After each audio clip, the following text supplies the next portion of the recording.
우리가 새벽마다 지금 누가복음 말씀을 보고 있는데요.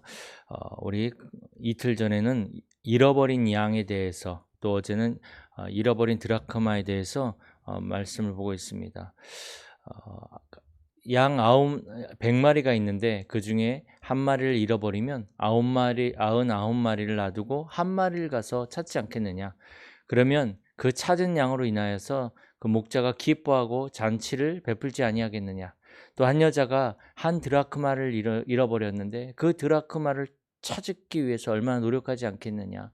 또 찾으면 또 이웃들과 얼마나 기뻐하겠느냐. 바로 그 잃어버린 양은, 또 잃어버린 드라크마는 바로 죄인을 말하죠. 하나님을 떠나서 세상에 또 죄 가운데 빠져서 살아가는 그 죄인들. 그런데 그 죄인들을 구원하시기 위한 하나님의 마음을 이제 표현하고 있습니다. 오늘 탕자의 이야기, 이 이야기도 결국은 부모를 떠나버린 그 아들을 기다리는 그 아버지의 심정을 이제 표현하고 있는 거죠. 두 아들이 있는데 둘째 아들이 아버지에게 재산을 요구합니다. 유산을 요구하죠. 아버지의 재산 중에서 나에게 주실 몫을 미리 좀 달라.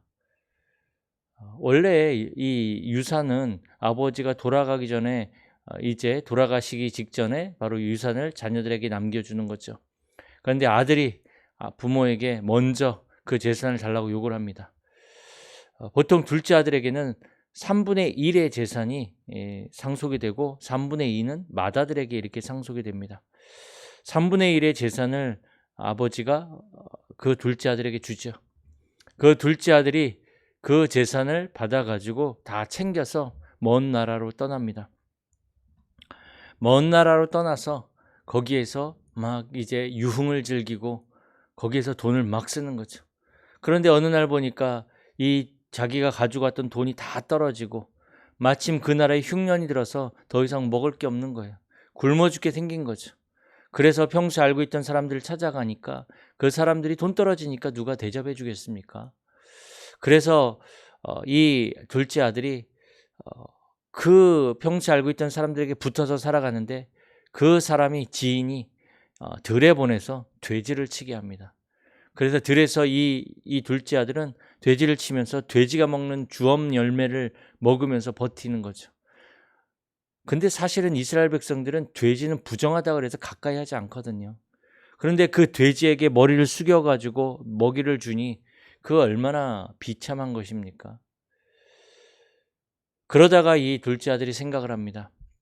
그래, 여기서는 내가 먹을 것도 없고 이런데 차라리 아버지에게로 돌아가서 아버지 나를 종으로 써달라. 그러면 최소한 굶어 죽진 않겠구나. 이렇게 생각을 하게 되어집니다. 그래서 드디어 결심을 하고 이 둘째 아들이 아버지가 있는 그 집을 향해서 가게 되어집니다. 그런데 오늘 읽은 이 본문을 보니까 아버지가 거리가 먼데도 불구하고 그 둘째 아들이 오는 것을 보고서 맨발로 뛰어나가서 그 둘째 아들을 껴안고 너무나 기뻐하는 거죠. 거리가 먼데, 그 말은 무슨 말입니까? 기다렸다는 거거든요. 둘째 아들을. 자기의 재산을 받아가지고 아버지를 떠난 그 둘째 아들을 기다리고 있었다라는 거거든요. 그러니까 거리가 먼데도 불구하고 그 아들을 알아보고, 그 행색이 얼마나 지저분하고 꾀죄죄했겠습니까? 그럼에도 불구하고 아버지는 아들을 알아보는 거죠. 그 너무 기뻐서 신발도 신지 않고 달려나갑니다. 그리고 그 더럽고 냄새 났을 텐데 그 아들을 껴안고 너무나 기뻐하는 거죠. 아들은 그 아버지에게, 아버지 나를 내가 아버지 앞에 죄를 지었사오니까 이젠 내가 아버지 아들이라 일컬음을 받기에 합당하지 않다. 그런데 아버지는 어떻게 합니까? 오히려 너무 기뻐서 잔치를 베풉니다. 살찐 송아지를 잡고 또 좋은 옷을 입히고 손에 가락지를 끼고 또 신을 신기고, 그런 너무나 즐거워하는 거죠. 그런데 보니까 이 첫째 아들이 오다가 보니까 집에서 막 잔치가 벌어지고 막 시끌벅적하단 말이죠.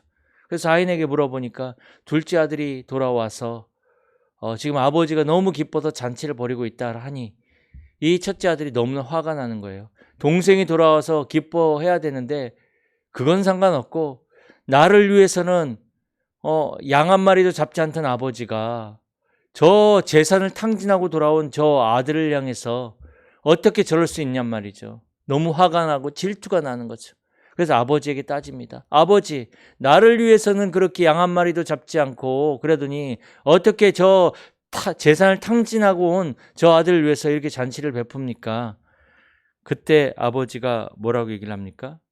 야, 너는 항상 나와 같이 있고 지금 3분의 2 재산이 지금 네가 받지 않았지만 받을 그 재산은 그대로인데 어차피 네가 받을 건데 왜 네가 화를 내느냐. 오히려 동생이 죽었다가 살아 돌아왔으니까 이것 때문에 기뻐하고 우리가 즐거워해야 되지 않겠냐.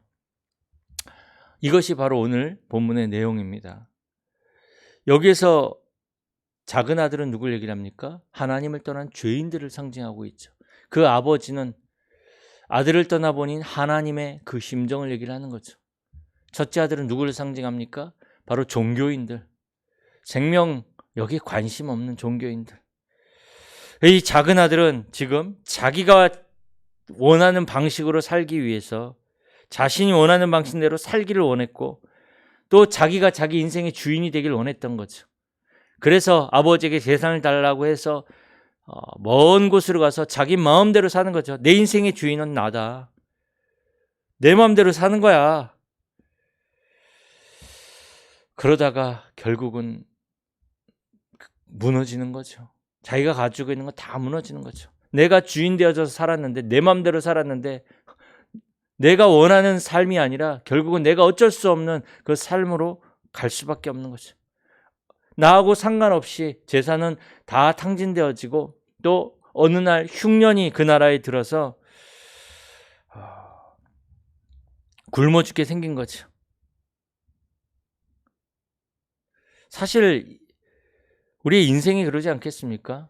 내가 원하는 대로 살고 싶어서 그냥 막 정말 내가 주인 돼서 살아가는데 어느 날 내가 어쩔 수 없는 그러한 상황들이 내 인생에 펼쳐집니다. 그래서 이 작은 아들이 돼지를 치게 되는데 사실 이게요 굴욕적인 거예요. 유대인들은 이 돼지를 부정하다 그래서 먹지도 않고 가까이 하지도 않아요. 그런데 그 돼지에게 허리를 숙여가지고 먹이를 주고 그 돼지가 먹는 음식을 먹고 이게 얼마나 굴욕적입니까? 사실 뭡니까 이게? 아무것도 할 수 없는 상태예요. 자기가 어떻게 할 수 없는 상태까지 가버린 거예요. 자기의 인생, 자기가 어쩔 수 없어요. 그 둘째 아들에게 먹을 것을 주는 자가 없었다라고 이렇게 얘기를 하고 있거든요. 한마디로 말해서 뭡니까? 멸시의 대상이 된 거죠. 하찮은 존재로 지금 취급을 받고 있는 거예요. 원래 우리가 그렇게 살아가야 될 사람들이 아닌데 그래서 아들이 아버지에게로 돌아가자. 아버지에게로. 아버지께서 나를 기다리실 것이다. 사실요. 아버지에게 유산을 요구하는 거는 아버지를 굉장히 무시하는 행동이에요. 왜냐하면 그게 재산을 주고 안 주고는 아버지에게 있는 거거든요. 권한이. 그거를 의시하고 모든 것을 가지고 아버지를 떠났는데 그런데도 불구하고 아버지는 그 아들을 기다리시는 거죠. 죄인 된 우리들을 기다리신 하나님. 그리스도를 이 땅에 보내셔서 십자가에서 모든 문제를 해결하시고 그 그리스도로 말미암아 모든 사람들이 하나님께로 돌아오기를 원하시는 그 하나님의 심정을 오늘 이 말씀을 통해 보여주고 있는 것입니다. 그래서 이 아들이 돌아오니까 옷을 입히고 사실 좋은 옷을 입히고 좋은 옷을 입혔다란 말은 그 격조 높은 손님에게 입힌 옷이거든요. 가락지를 끼었다란 말은 이거는 아들로서의 권위를 상징합니다. 신분, 종이 아니라 이젠 아들이라는 뜻이에요. 이게 그 예전에는 이 로마 시대 때는 이 반지가 의미하는 것들이 굉장히 컸거든요. 또 좋은 신을 신겼습니다. 하인들과 종들은 비천한 사람들은 신을 신을 수가 없어요. 그 당시 맨발로 다녔는데 다시 말해서 이 아들에게 신을 신겼다란 말은 그의 위치가 변했다라는 것을 얘기하거든요. 예수 그리스도로 말미암아 우리가 하나님의 자녀가 되어지고 예수 그리스도로 말미암아 이젠 우리가 종이 아니라 자녀의 신분으로 살아갈 수 있다라는 거죠. 그런데 이 첫째 아들이 그걸 보고 화가 나는 거죠. 죽은 이 동생이 돌아왔는데 기뻐하기는커녕 화가 나는 거예요. 어떻게 이럴 수 있냔 말이죠. 이 맏아들은 바로 종교 지도자들을 상징합니다. 생명이 지금 살아나고 관심 없습니다. 이 아들의 모든 관심은 나에게 있습니다. 나 중심의 삶을. 지금 나는 그렇게 살지 못했는데 지금 화가 나는 거죠. 쟤는 지 마음대로 살고, 어떻게 보면 아들은 지금 자기도 정말 저 마음대로 살고 싶었을지도 모르겠죠. 이 죽은 줄 알았던 동생이 돌아오니 너무 화가 나고 너무 괘씸한 거죠. 근데 아버지가 얘기를 합니다. 네 재산은 그대로야. 변한 거 없어. 동생이 돌아왔든 동생이 어떻게든 간에 네 재산은 그대로야. 그런데 네가 왜 화를 내냐는 거죠. 이 종교 지도자들은 정말 그동안에 수많은 규례와 규정을 지키면서 살아왔거든요. 그런데 그거 필요 없다 하니, 예수 믿어서 구원받는다고 하니까 너무나 화가 나는 거죠. 그러니까 그 잔치에 참여하지 않습니다. 천국 잔치에 참여하지 않습니다. 그들의 관심은 오로지 내가 원하는 거, 나의 삶, 동생이 죽든 말든 상관없고 생명이 살아나든 그것에 관심 없고 오직 나의 것, 나의 현장. 여기에서도 우리는 질문해 볼 수 있습니다. 나의 관심이 어디에 있는가? 하나님의 관심은 바로 내가 구원받길 원하시는 거예요. 내가 지금 하나님의 자녀로 축복을 받으며 살아가길 원하시는 거예요. 다시 돌아오라는 거예요. 그런데 종교 지도자의 관심은 거기에 없습니다. 내 거에 있습니다. 내 거에. 내가 원하는 삶을 살길 원합니다. 저와 여러분들의 관심은 어디에 있습니까? 하나님은 우리에게 있다라고 말씀하고 계십니다. 그래서 우리가 하는 모든 일들과 우리의 현장과 우리의 인생에 하나님은 모든 관심을 갖고 지금도 기다리고 계십니다. 오직 복음으로 돌아오기를. 그게 살 길이니까. 그리스도 말고는 살 길이 없거든요. 그래서 오늘 제목을 저는 우리를 향하신 그 하나님의 사랑, 끝까지 우리를 기다리신 하나님의 사랑, 우리를 기다리신 하나님. 사실 우리는 둘째 아들들이잖아요. 둘째 아들들.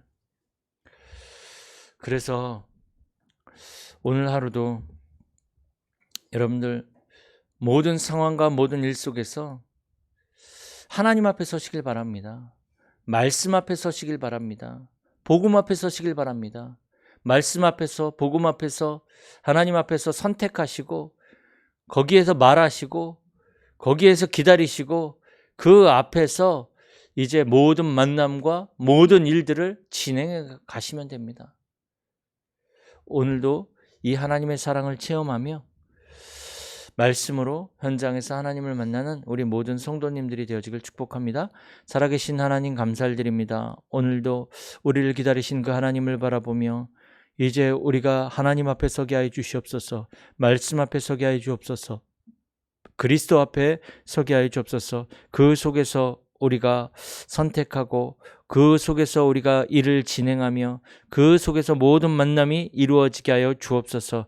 모든 흑암이 무너지게 하여 주옵시고, 혹시 우리 안에 이 종교 지도자들과 같은 그 첫째 아들의 마음이 있다면 이 모든 것들을 내려놓고 하나님의 사랑을 우리가 갈구하며 그 하나님의 사랑을 체험하며 확인하며 오늘도 승리하는 하루가 되게 하여 주옵소서. 주 예수 그리스도의 이름으로